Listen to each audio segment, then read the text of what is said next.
তবে সাহারার সবচেয়ে বড় বৈশিষ্ট্য হলো তার নীরবতা।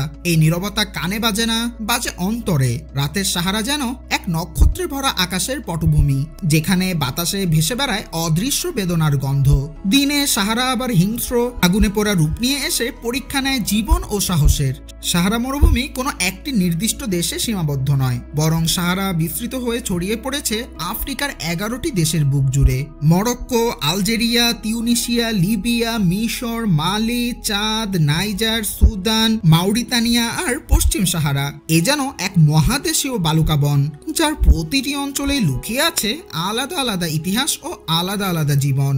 সাহারা মরুভূমিতে পানি আসে না বছর বছর ধরে। বার্ষিক বৃষ্টিপাত অনেক অঞ্চলে মাত্র 1 কিলোমিটার। দিনের তাপমাত্রা ছুঁয়ে ফেলে 58 ডিগ্রি সেলসিয়াস পর্যন্ত, আর রাতের বেলা নেমে আসে হিম শীতল অন্ধকার। সাহারা মরুভূমির ধূসর বালুর চাদরের নিচে আজও বেঁচে আছে জীবন। আর